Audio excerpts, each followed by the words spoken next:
Now, using the information that we had in this last section, we now want to discuss the underdamped case.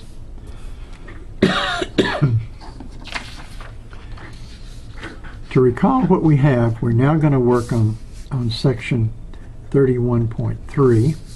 31.3 is the underdamped. I'm sorry, 31.4. Let's see.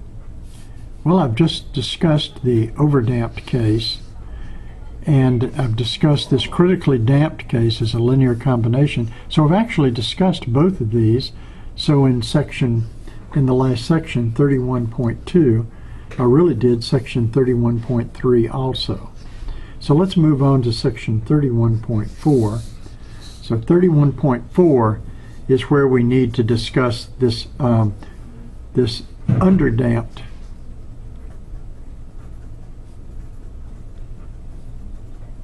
case, and the underdamped case is where gamma is less than omega naught. You need to know those three cases. And of course, what we're going to have there are these terms here, but now we have something very strange happening. You'll notice in our solution, if gamma is less than omega naught, this turns out to be an imaginary number. Why is that?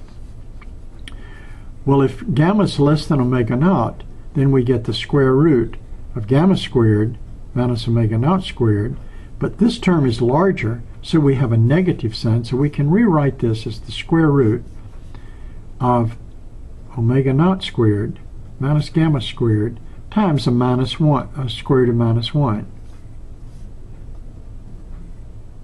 But the square root of minus 1 is I, so this is equal to I, the square root of minus 1, times the square root of omega naught squared minus gamma squared.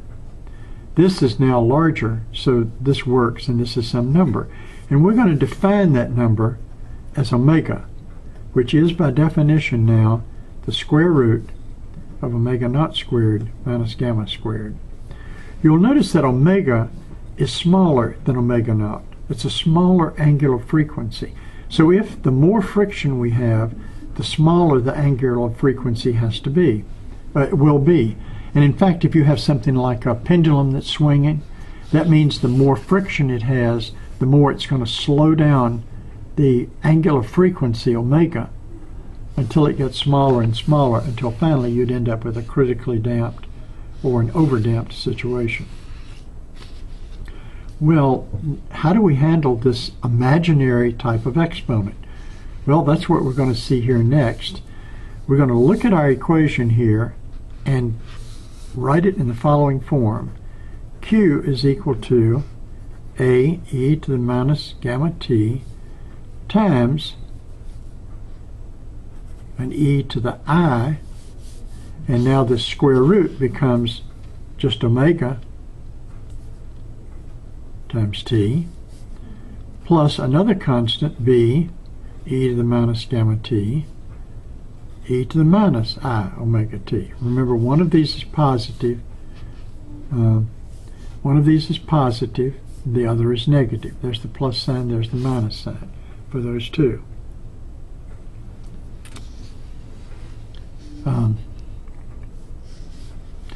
These were both negative in that critically damped case, and you'll recall that they were both that this was positive here and this was negative here in the more general case. Okay, so how do we make sense out of this? Let's look at this solution. We can take the e to the minus gamma t and factor it out. So this is e to the minus gamma t, which is an overall exponential dropping off due to friction, because remember gamma is the friction, times a e to the minus omega t, I omega t, plus b e to the minus I omega t. Well, what I'd like to do here is I'd like to remind the reader that what we have is a very special equation. E to the I theta is equal to the cosine of theta plus I times the sine of theta. This is a very famous equation in complex variables, and this is called, on the unit circle, if I look at a circle in the complex plane where this is the real axis, and this is the imaginary axis, then in fact this e to the I theta is exactly this point here with the radius of 0, where this is an angle theta, and it becomes so much cosine, and so which is real, and so much sine, which is in the imaginary direction. Okay, well, if this is true, then what I can do is, if I make these two coefficients the same, let's write that as a over 2 and a over 2, then I can write this as e to the minus gamma t a over 2 times, now I'm going to write this as e to the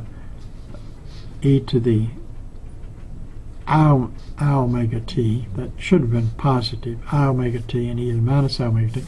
This first one is times cosine of theta plus I times sine of theta. And then this b, I'm going to take it to be a over 2 also. I can choose that because these are arbitrary constants. And this is negative, so this would be cosine theta minus I times sine theta. And you can see from this that here I have an a over 2 times a plus I sine theta, here times a minus, so these two terms cancel. And I get a over 2 times cosine plus a over 2 times cosine, which leaves me with a solution. Q is e to the minus gamma t times constant a out front times cosine theta. Well, this is, of course, the harmonic oscillator. This says that I'm going to have a solution that oscillates just like a cosine, but it's going to be multiplied by something that dies out over time depending upon how much friction I have. And that's exactly what we get. We get an exponentially decreasing curve here and here that multiply the cosine and squeeze the cosine down to smaller and smaller oscillations. This is exactly what we know happens when we have a pendulum, and the pendulum starts out swinging like this, then it swings less and less and less due to friction until finally it dies out. This is called the underdamped case, and it's composed of two parts, the cosine and this part here. Now, a fine point of interpretation is you could say, well, I only have one arbitrary constant. It turns out that if you have a second-order differential equation, you must have a linear combination of two solutions. Well, we had them back here. There's another way to do this, and that would mean we need another constant, and the full solution would be q is a e to the minus gamma t times the cosine of theta. Now, incidentally, theta is equal to omega t here. I forgot to make that change. I just left it in this form. It's cosine of omega times t. It's cosine of omega times t plus a constant phase. And this is the one I'll put a double square around because this is your real solution. It has two constants, an arbitrary phase of oscillation and an amplitude of oscillation. This would be your angular frequency. This is your exponential dampening right here. And here is your cosine oscillation that describes the underdamped motion.